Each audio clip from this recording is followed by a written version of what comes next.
క్రీస్తునందు ప్రియమైన ప్రేమధార టీవీ వీక్షకులకు మన ప్రభువును రక్షకుడైన యేసు క్రీస్తు దివ్యమైన నామంలో శుభములు తెలియజేస్తూ ఈనాటి కార్యక్రమానికి సాదరంగా ఆహ్వానిస్తున్నాం. నేటి మన ధ్యాన భాగంగా లూకా సువార్త 18వ అధ్యాయాన్ని మనం ధ్యానించుకోబోతున్నాం. ఇందులో మనము విసుకక ప్రార్థన చేయడానికి ప్రభువు ఒక అన్యాయస్తుడైన న్యాయాధిపతిని గూర్చి చెప్పిన ఉపమానాన్ని గూర్చి వింటాం. ప్రార్థనలోని విశిష్టతను గూర్చి మరొకసారి వినబోతున్నాం. అదేవిధంగా ప్రభువు స్వనీతిని గూర్చి ఊటంగిస్తూ ఇద్దరు వ్యక్తులను గూర్చి చెప్పిన ఉపమానాన్ని వింటాం. అందులోని ఎన్నో శ్రేష్టమైన ఆధ్యాత్మిక సత్యాలను తెలుసుకోగలుగుతాం. ఇంకా ప్రభువు తన శిష్యులను ఉద్దేశించి చిన్న బిడ్డల వంటి మనస్సు గలవారే దేవుని రాజ్యంనకు వారసులు అని ప్రకటించడాన్ని వింటాం. మరియు ఒక ధనవంతుడైన అధికారి ప్రభువును నిత్య జీవమునకు వారసుడు అవ్వాలంటే ఏమి చెయ్యాలని అడిగిన ప్రశ్నకు ప్రభువు ఇచ్చిన శ్రేష్టమైన జవాబును గురించి వింటాం. అదేవిధంగా ప్రభువు తాను ఎదుర్కొనబోయే మరణంను గూర్చి తన శిష్యులతో ప్రస్తావించిన కొన్ని విషయాలను గురించి వింటాం.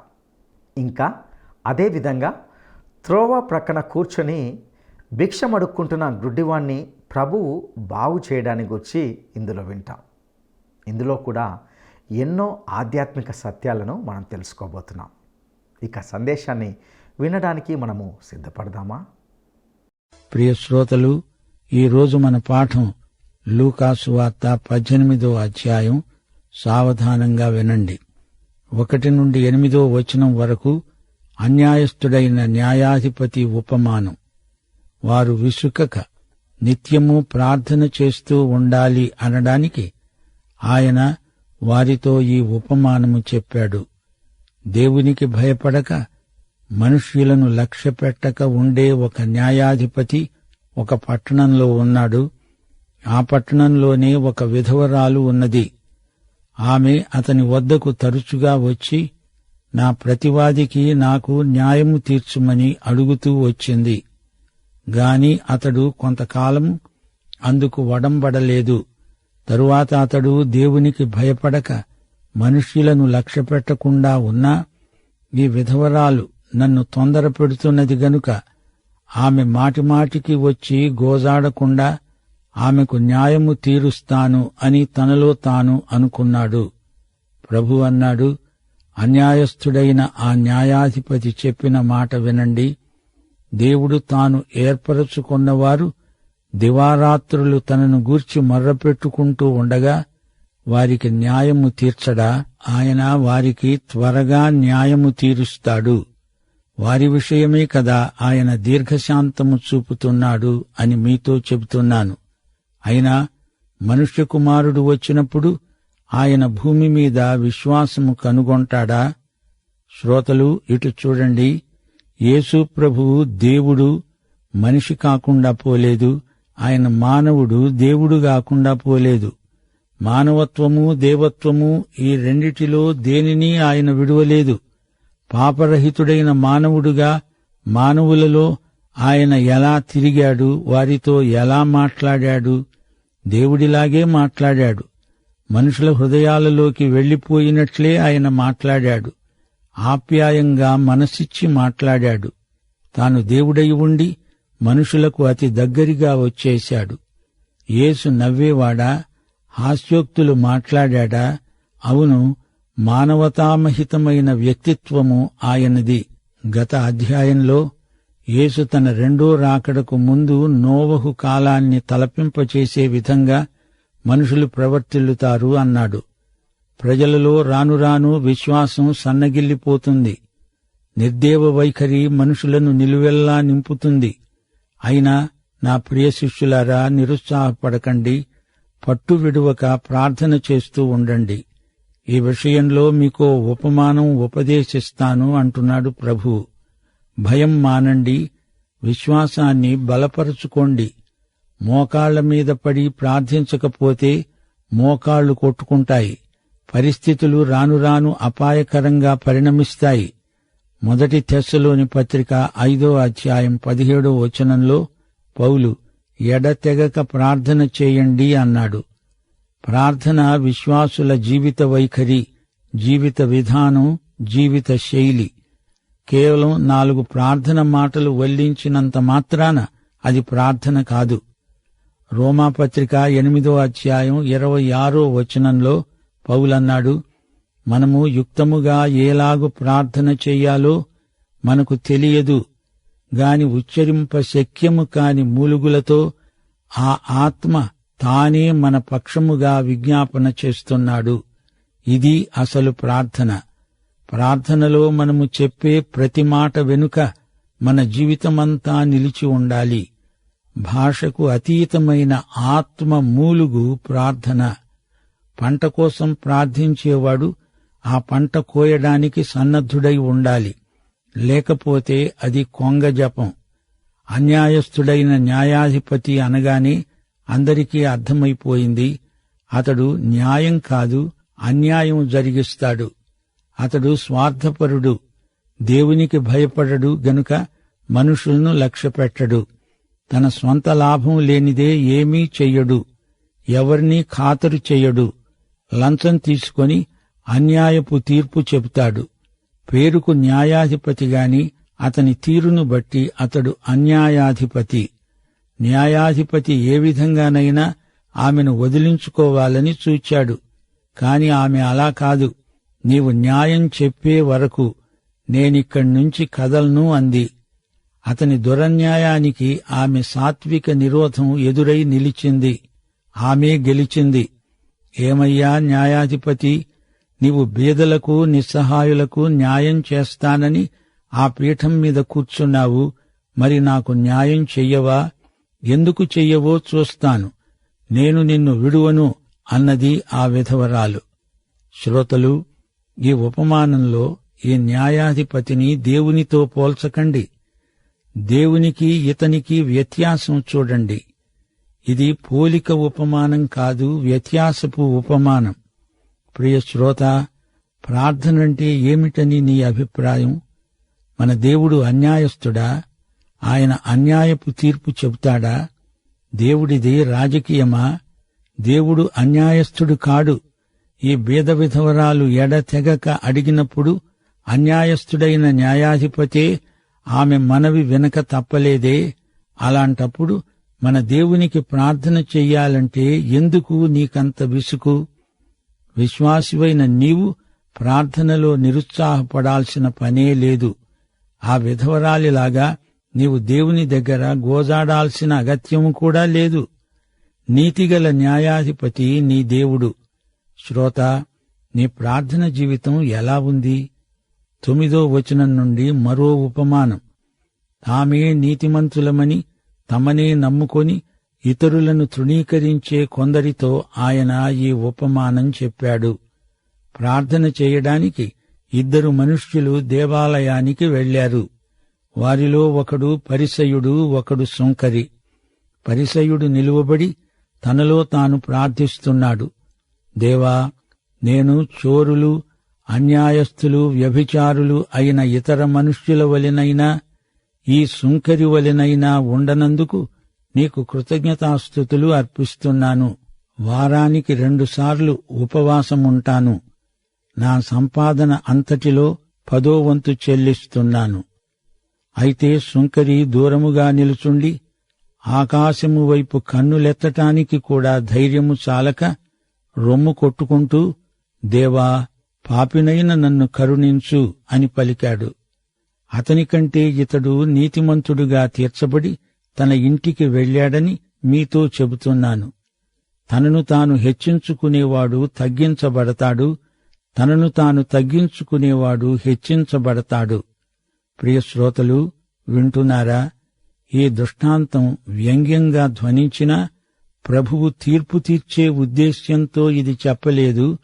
ప్రార్థనాత్మ ఎలాంటి మాటలు పలికిస్తాడో ఆత్మలేని మతనాయకుల యాంత్రిక ప్రార్థన, డంబాచారం ఎలా ఉంటుందో ప్రభువు ఈ ఉపమానంలో చూపుతున్నాడు. పరిసయ్యుడు మత వ్యవస్థలో పైవాడు, సుంకరి పాపి, అతడు క్రిందివాడు.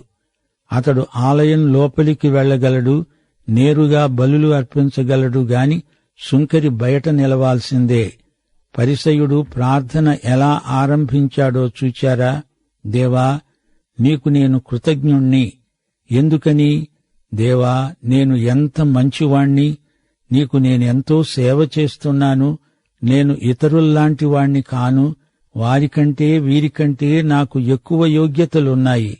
ఇడుగో ఈ సుంకరి, నేను అలాంటి వాణ్ణి కాను.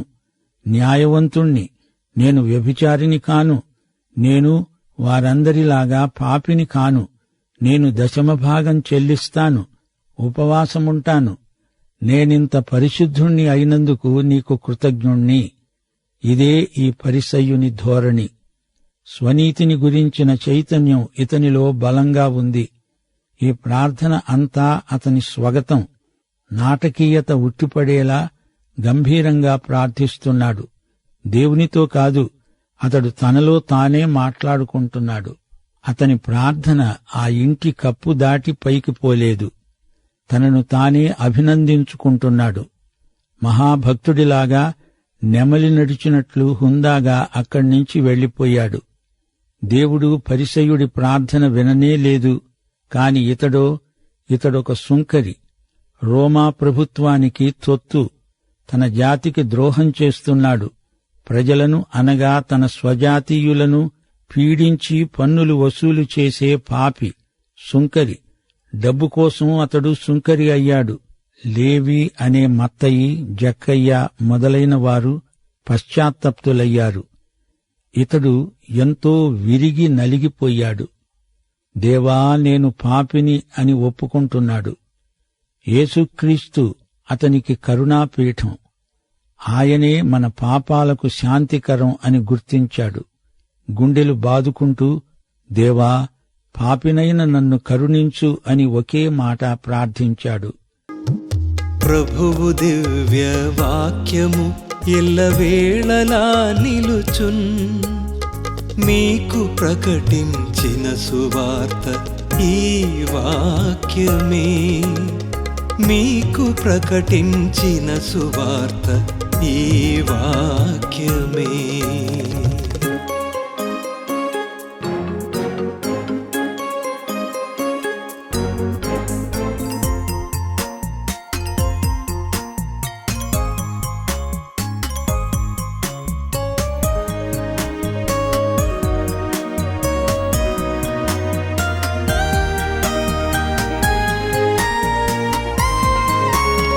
వెండి బంగారము ధనము వస్తువులన్నీ యౌవన వ్యర్థాకర్షణలు ఒక క్షణము మాత్రమేగా. వెండి బంగారము ధనము వస్తువులన్నీ యౌవన వ్యర్థాకర్షణలు ఒక క్షణము మాత్రమేగా. వాటి అందము పుష్పము వలె ఎండిపోవున్, అయితే ప్రభువు వాక్యమేగా నిత్యము నిలుచున్. వాటి అందము పుష్పము వలె ఎండిపోవున్, అయితే ప్రభువు వాక్యమేగా నిత్యము నిలుచున్. ప్రభువు దివ్య వాక్యము ఎల్లవేళలా నిలుచున్.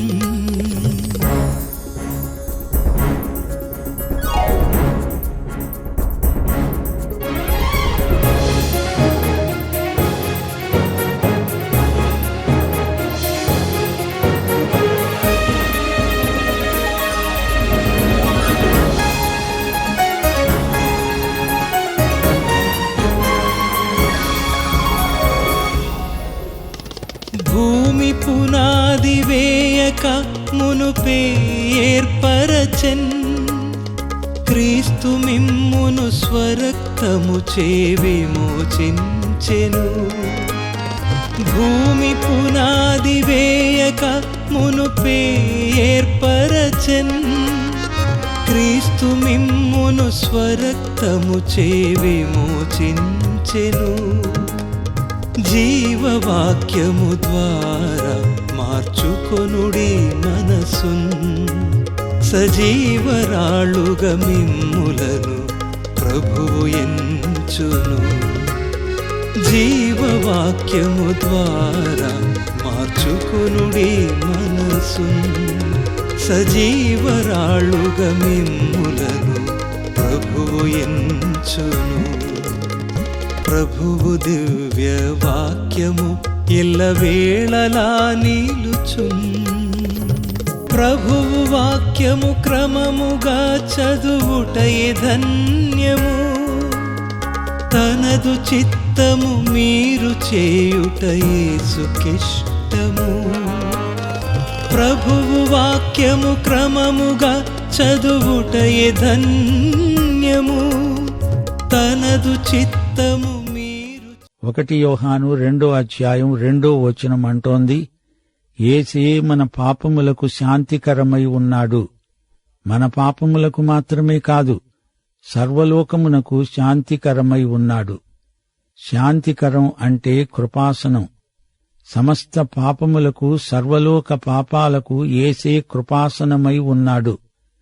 ఈ సుంకరి ప్రార్థన దేవుడు విన్నాడు. పరిసయ్యుడి ప్రార్థన వినలేదు.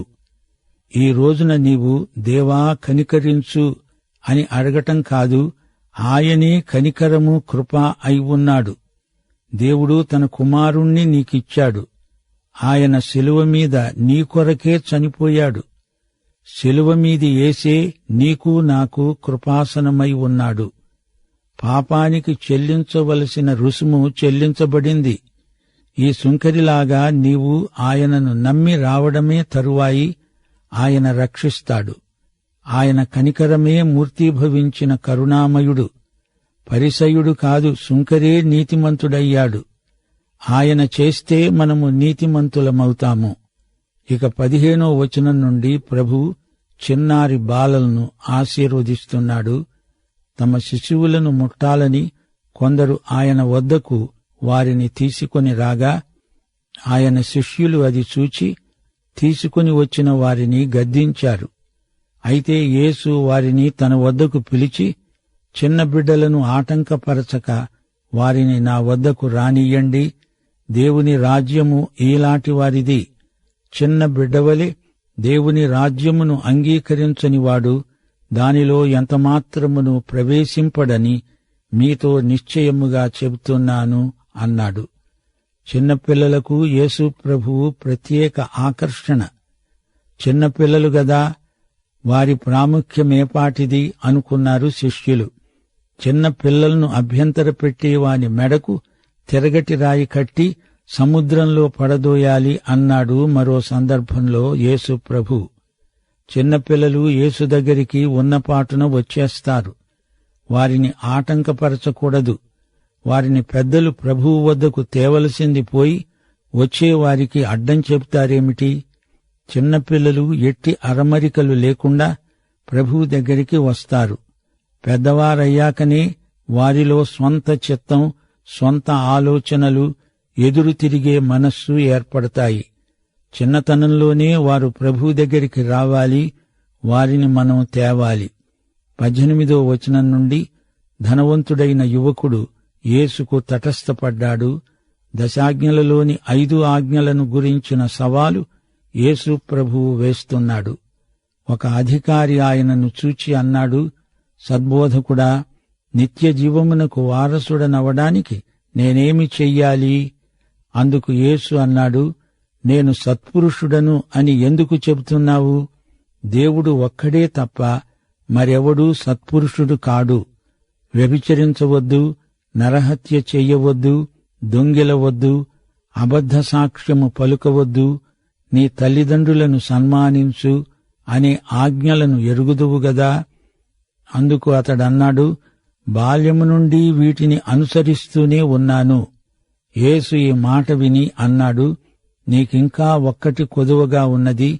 నీకు కలిగినవన్నీ అమ్మి బీదలకివ్వు, అప్పుడు పరలోకమందు నీకు ధనము కలుగుతుంది. నీవు వచ్చి నన్ను వెంబడించు. అతడు మిక్కిలి ధనవంతుడు గనుక ఈ మాటలు విని మిక్కిలి వ్యసనపడగా యేసు అతణ్ణి చూచి అన్నాడు, ఆస్తి గలవారు దేవుని రాజ్యములో ప్రవేశించడము దుర్లభం. ధనవంతుడు దేవుని రాజ్యములో ప్రవేశించటం కంటే సూదిబెజ్జములో ఒంటె దూరటం సులభం. ఇది విన్నవారు అన్నారు, అలాగైతే ఎవడు రక్షణ పొందగలడు? ఆయన అన్నాడు, మనుష్యులకు అసాధ్యములైనవి దేవునికి సాధ్యములే. పేతురన్నాడు, ఇదిగో మేము మాకు కలిగినది విడిచిపెట్టి నిన్ను వెంబడించాము. ఆయన అన్నాడు, దేవుని రాజ్యము నిమిత్తము ఇంటినైనా, భార్యనైనా, అన్నదమ్ములనైనా, తల్లిదండ్రులనైనా, పిల్లలనైనా విడిచిపెట్టినవాడు ఎవడు ఇహమందు చాలా రెట్లు పరమందు నిత్య జీవము పొందకపోడు అని నిశ్చయముగా మీతో చెబుతున్నాను. ప్రియశ్రోత, వింటున్నావా? మత్తయి సువార్త 19వ అధ్యాయం, మార్కు సువార్త 10వ అధ్యాయాల్లో కూడా ధనికుడైన యువకుడి సంగతి చెప్పబడింది. యేసును అతడు మంచివాడు అంటున్నాడంటే ఆయన దేవుడు అని గుర్తించాలి. దేవుడు తప్ప ఎవడున్నాడు? సజీవుడైన దేవుని కుమారుడే యేసు అని గుర్తించనిదే ఆయనను వెంబడించటమెందుకు? శిష్యులందరూ యేసు ఎవరో ఏమై ఉన్నాడో గుర్తించాలి గదా. దశాజ్ఞలలో 5 ప్రభువు ఎత్తి చూపుతున్నాడు. మనిషికి ఉండాల్సిన సంబంధం ఇందులో ఉంది. చివరి 5 చిన్నప్పటి నుంచి చేస్తున్నాడు గాని మొదటి 5 చేయలేకపోయాడు. దేవునితో అతనికి సరైన సంబంధం లేదు. ధనం దేవునికి అతనికి మధ్య అడ్డం వచ్చింది. ధర్మశాస్త్రం ఈ ధనిక యువకుణ్ణి నిలదీసి దోషి అని తీర్పు చెప్పింది. తనకెన్ని వనరులున్నా, ఎంత డబ్బున్నా దానితో అతడు పరలోకంలో ప్రవేశించలేడు. దేవుడు మాత్రమే ఒంటెను సూది బెజ్జంలో కుండా తేగలడు. దేవుడు మాత్రమే నీకు నూతన జన్మ ప్రసాదించగలడు. ప్రియశ్రోత, నీ సంగతేమిటి? నీవు తిరిగి జన్మించావా? పరలోక జీవం నీది అవ్వాలంటే యేసు నీ రక్షకుడు, ప్రభువు అయి ఉండాలి. గత్యంతరం లేదు. యేసు శిలువ మార్గమే పాప విముక్తి. ఈ ధనికుడు యేసును వెంబడిస్తే ఎంత బాగుండేది అనిపిస్తోందా? నీవు ఆ పని చెయ్యగలవు. 31వ వచనం నుండి, ఆయన తన 12 శిష్యులను పిలిచి అన్నాడు, ఇదిగో యెరూషలేముకు వెడుతున్నాను. మనుష్య కుమారుణ్ణి గురించి ప్రవక్తల చేత రాయబడిన మాటలన్నీ నెరవేర్చబడతాయి. ఆయన అన్యజనులకు అప్పగించబడతాడు. వారాయనను అపహసించి అవమానపరచి ఆయన మీద ఉమ్మివేసి ఆయనను కొరడాలతో కొట్టి చంపుతారు. 3వ రోజున ఆయన మళ్లీ లేస్తాడు. వారు ఈ మాటలలో ఒక్కటైనా గ్రహించలేదు.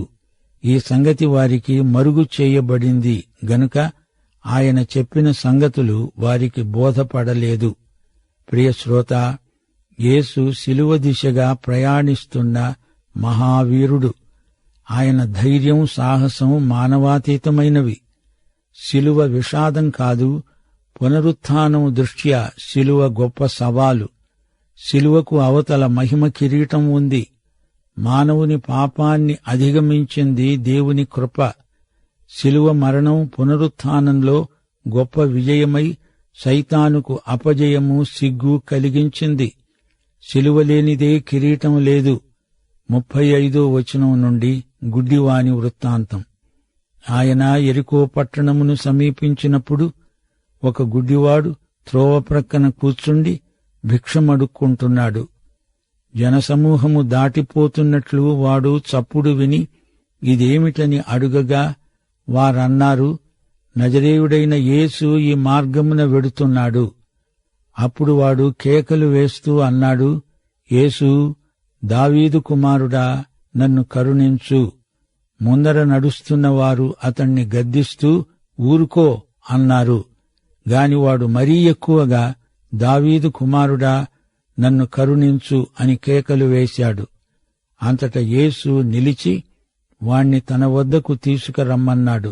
వాడు దగ్గరికి వచ్చినప్పుడు ఆయన, నేను నీకేమి చెయ్యగోరుతున్నావు అని అడుగగా వాడన్నాడు, ప్రభువా, చూపు పొందగోరుతున్నాను.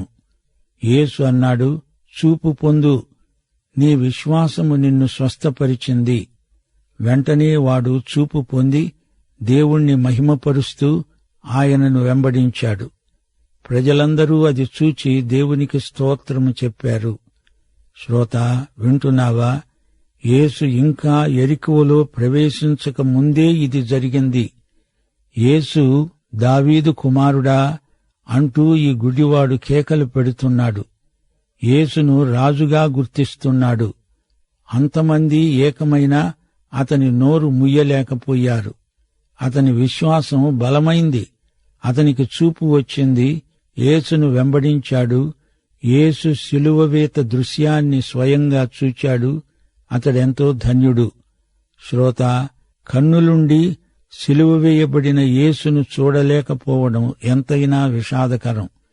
యేసు శిలువవేత నీ పాపక్షమాపణకు మూలం. వెంటనే ఆయనను అంగీకరించి రక్షణాభ్యుదయాన్ని పొందుమని దేవుని వాత్సల్యం నిన్ను బ్రతిమాలుతోంది. పాఠం ఇంతటితో సమాప్తం. ప్రభువైన యేసుక్రీస్తు వారి దివ్యకృప, తండ్రి అయిన దేవుని పరమ ప్రేమ, పరిశుద్ధాత్మ యొక్క అన్యోన్య సహవాసము, సమాధానము మనకందరికీ సదాకాలము తోడై ఉండునుగాక. ఆమేన్. ప్రియులరా, ఇంతవరకు మనము లూకా సువార్త 18వ అధ్యాయం నుండి ఎన్నో శ్రేష్టమైన ఆధ్యాత్మిక సత్యాలను తెలుసుకుని ఉన్నాం. దేవుడు తాను ఏర్పరచుకున్నవారు దివారాత్రులు తను గూర్చి మొర్రపెట్టుకుంటే వారికి తప్పకుండా న్యాయము తీరుస్తాడని, కాబట్టి మనము ఆయన సన్నిధిలో విసుకక ప్రార్థించాలని విని ఉన్నాం. పరిసయుడు, సుంకరి ఉపమానంలో మనము ఆత్మలేని ప్రార్థన ఎలా ఉంటుందో చూసాం. పరిసయుడు స్వనీతిపరమైన మత వ్యవస్థకు గుర్తుగా ఉంటే, సుంకరి సామాన్య పాపికి గుర్తుగా ఉంటున్నాడు. పరిసయుని ప్రార్థన స్వనీతితో కూడినది. దేవుడు పరిసయుని ప్రార్థన వినలేదు.